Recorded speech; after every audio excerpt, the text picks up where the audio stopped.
Normalmente cuando pensamos en fronteras o en límites internacionales, la mente proyecta muros gigantescos, alambre de púas o casetas de vigilancia fuertemente armadas. Claro, hay una expectativa muy clara de seguridad física. Exacto.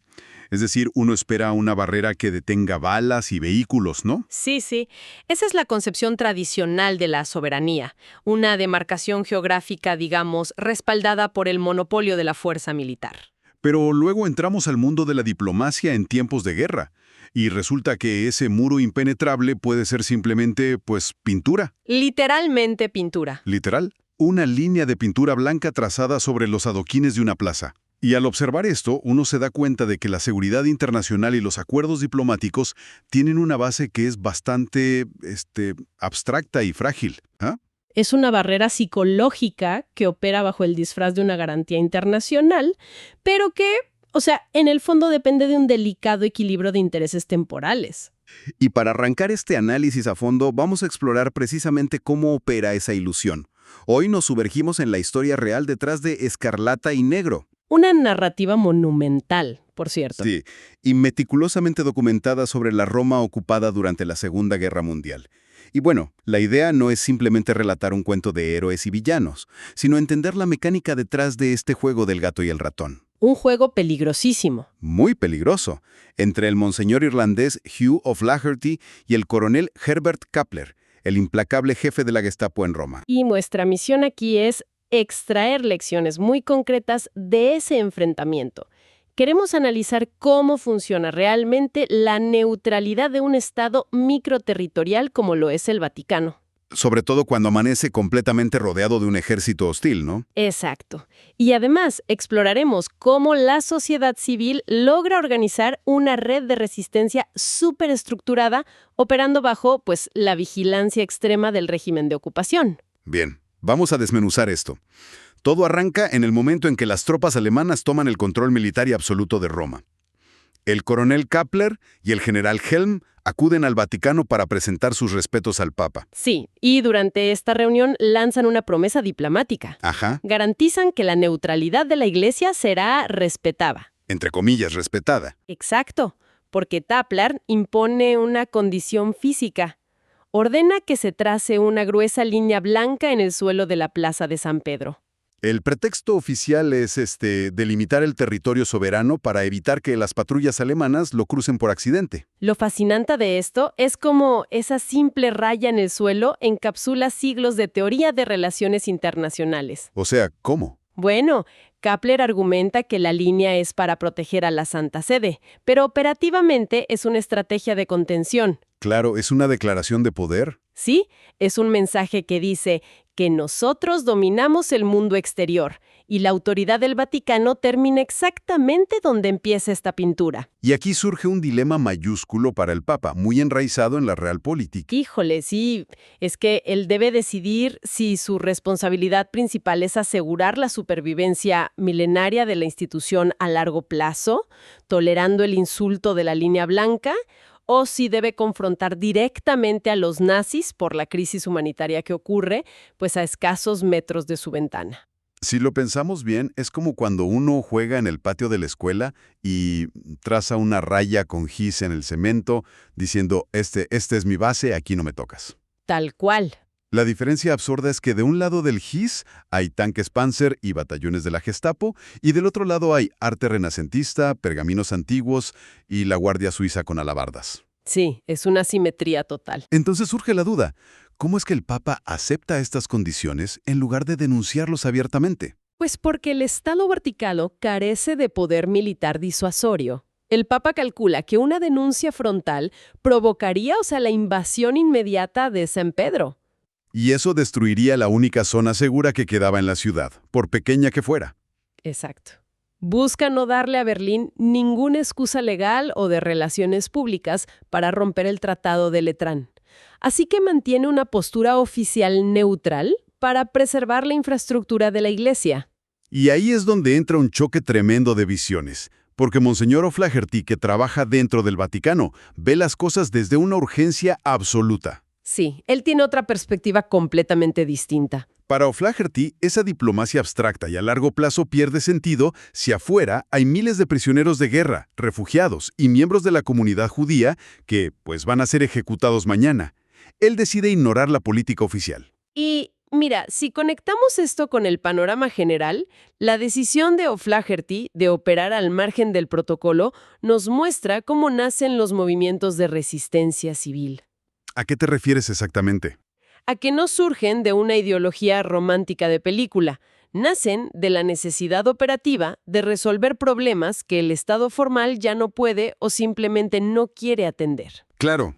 Y eso nos lleva directamente de la alta diplomacia a las trincheras de la logística. Exactamente, logística. Porque esconder a unas cuantas personas en el Santo Sepulcro es una cosa, pero, O'Flaherty llega a construir una red que alberga a 1,726 personas en un momento de crisis máxima. Es una locura. Y alcanzan la cifra de más de 4,000 refugiados distribuidos por toda Roma. La pregunta que surge de inmediato es, ¿cómo sostienes económicamente a 4,000 personas en una ciudad sitiada y con racionamiento estricto? O sea, para alimentar a tantas personas, sin alertar a la Gestapo, no puedes simplemente ir y comprar toneladas de harina en una sola panadería. Sería muy obvio. Claro, tienes que fragmentar la demanda. O'Flaherty y su equipo necesitaban infiltrarse en el mercado negro, negociar con contrabandistas y falsificar cupones de racionamiento. Lo cual no era nada barato. Para nada. Cada refugiado costaba en promedio unas 200 liras a la semana solo para subsistir. Todo esto requiere un flujo de capital en efectivo totalmente fuera de los libros contables oficiales. Y eso nos lleva a uno de los momentos más audaces de esta organización. Resulta que para conseguir ese efectivo, O'Flaherty acude al ministro británico, quien también está refugiado en el Vaticano. Ajá. Y básicamente ejerce una presión moral durísima para extraerle 60,000 liras destinadas a la resistencia. Sí, es una jugada muy atrevida. Y el nivel de ironía operativa es tremendo. O'Flaherty se asocia con el mayordomo del ministro, un tipo llamado West, quien, fíjate, detesta profundamente al gobierno británico por el conflicto histórico con Irlanda. ¡Qué paradoja! Sí, pero ambos, dejando atrás sus diferencias, coordinan transacciones en el mercado negro para adquirir suministros médicos, comida, ropa civil para pilotos derribados. Y además montan una red de falsificación de pasaportes suizos y españoles. Un trabajo impecable. Pero a ver, pausa. Quiero detener la narrativa aquí. Adelante. Estamos hablando de un sacerdote católico, un oficial de alto rango del Santo Oficio, que de pronto se involucra directamente con redes de contrabando, extorsiona a diplomáticos y falsifica documentos de identidad del gobierno.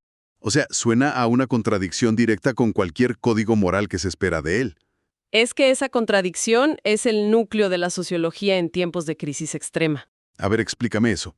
Pues las guerras no solo destruyen edificios, también colapsan la estructura de valores formales.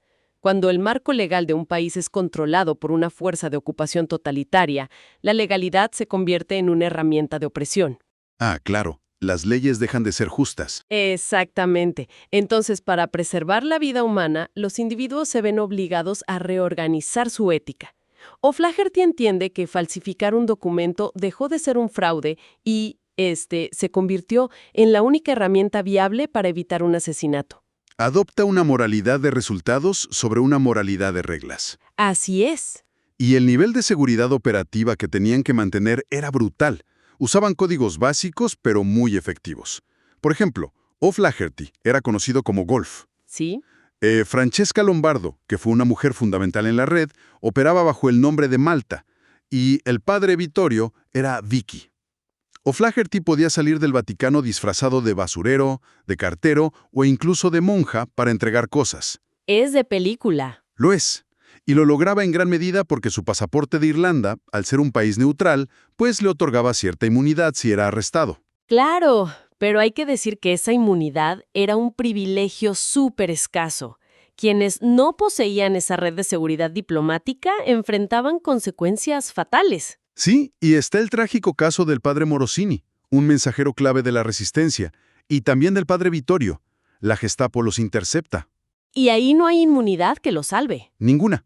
Son arrastrados a la infame prisión de Regina Coeli.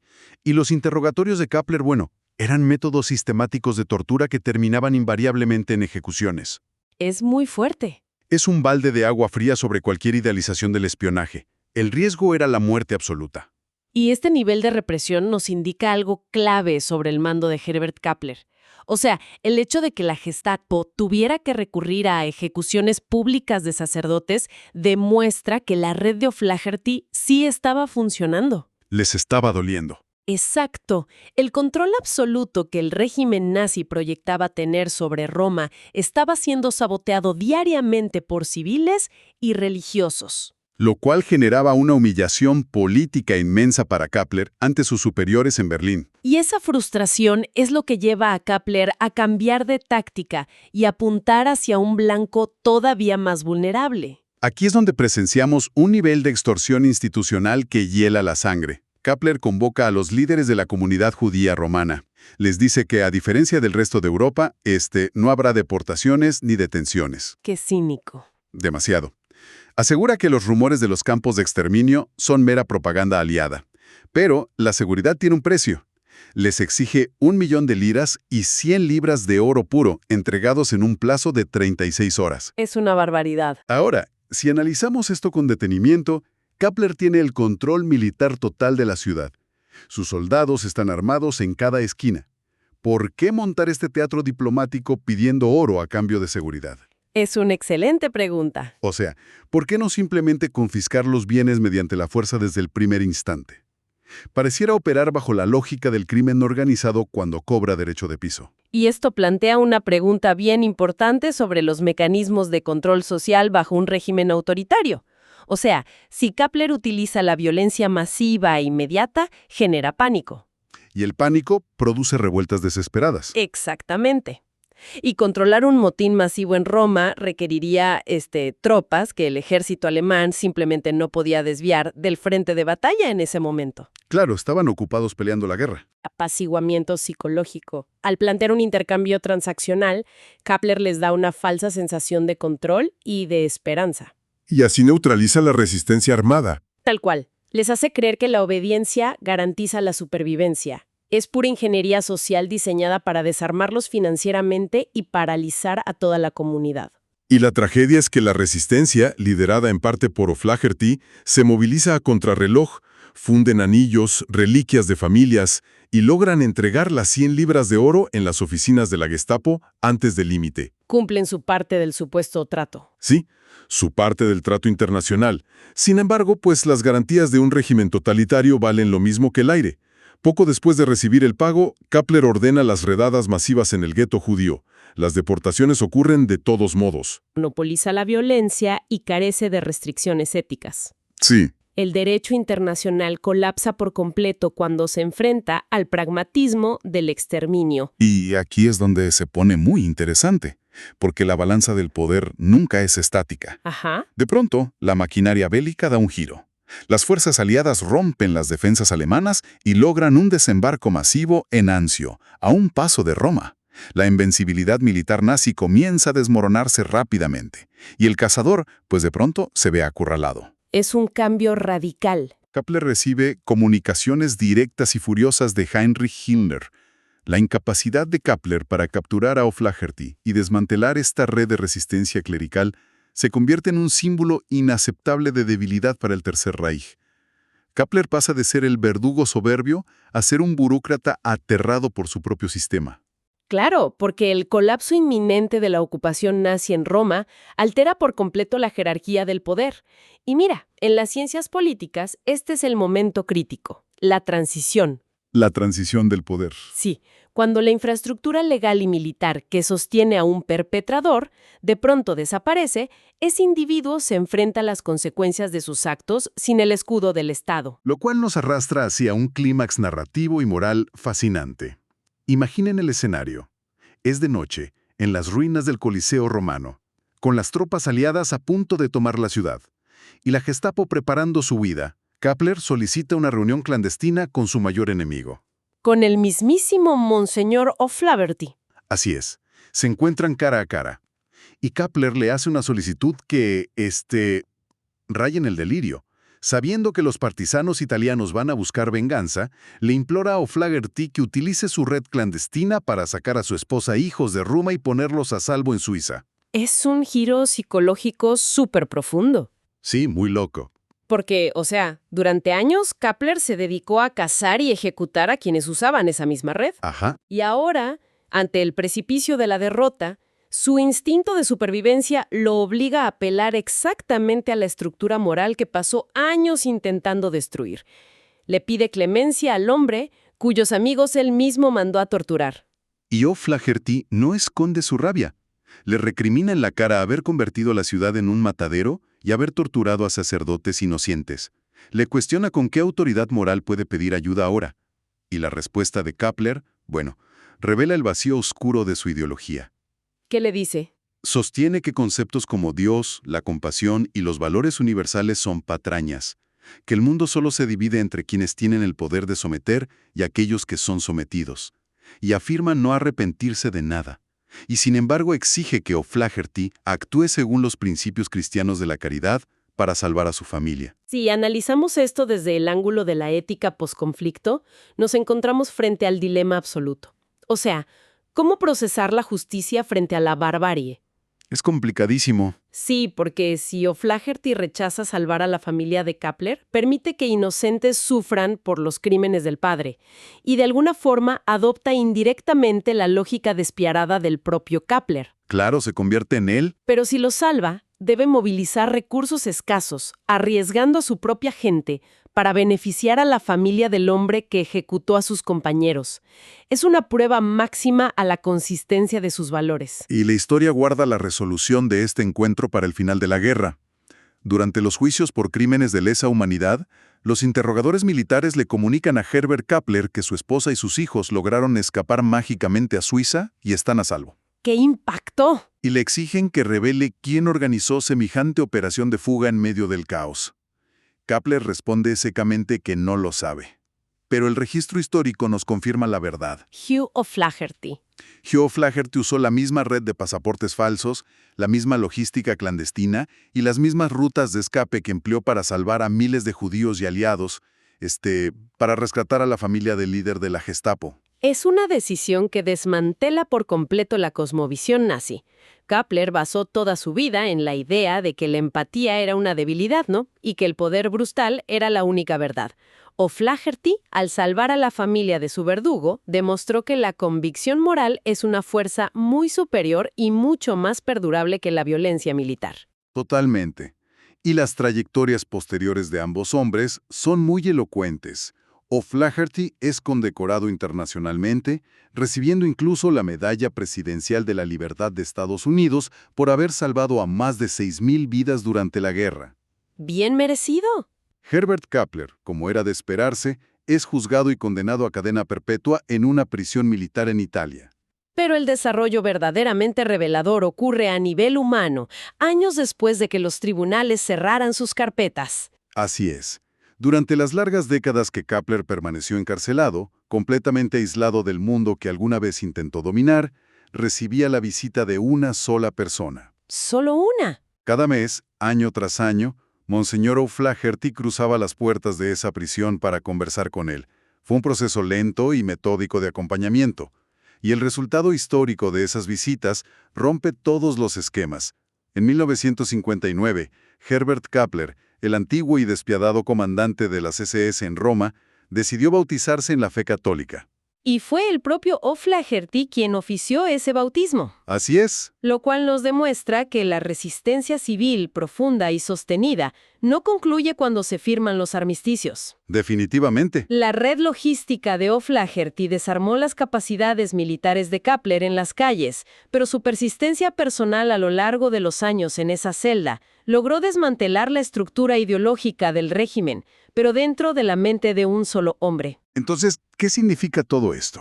Al repasar la diplomacia, las tácticas y la logística de esta historia, queda claro que conceptos rimbombantes como inmunidad diplomática, territorio soberano o acuerdos de neutralidad no son campos de fuerza invisibles. No existe magia en los tratados. Exacto. Son apenas palabras plasmadas en tinta, conceptos sumamente vulnerables, que adquieren peso real solo cuando existen individuos dispuestos a arriesgar su propia seguridad para hacerlos valer frente a quienes tienen las armas. Y en la sociología del conflicto, esta historia nos deja una lección fundamental. La resistencia frente a una fuerza abrumadora rara vez triunfa exclusivamente mediante la respuesta armada directa. Ajá. La verdadera defensa de una sociedad se construye a través de la solidaridad estructurada, de economías paralelas, de una logística silenciosa y de un imperativo ético que, pues, se niega a someterse a la lógica destructiva del invasor. Invita a mirar las instituciones contemporáneas con una nueva perspectiva. Si la lucha por la supervivencia en Roma nos aclara algo, es que los tratados internacionales, los tribunales globales y las líneas blancas delimitadas en el suelo pueden volverse irrelevantes en cuestión de horas ante el avance de un régimen de terror. Sí, colapsan rapidísimo. Y cuando esas macizas estructuras jurídicas colapsan y el caos asume el control, la última y única línea de defensa que separa a la civilización de la barbarie absoluta es la conciencia moral individual. Es la resistencia de lo cotidiano. Lo cual deja una reflexión bastante profunda resonando en el aire. Si las leyes e instituciones que hoy estructuran la sociedad y brindan protección desaparecieran repentinamente mañana, ¿qué fronteras o líneas invisibles estaríamos dispuestos a cruzar para garantizar la supervivencia y defender a quienes han quedado del otro lado del conflicto? Ha sido un recorrido extraordinario a través de la historia y la naturaleza humana. Nos escuchamos en el próximo análisis.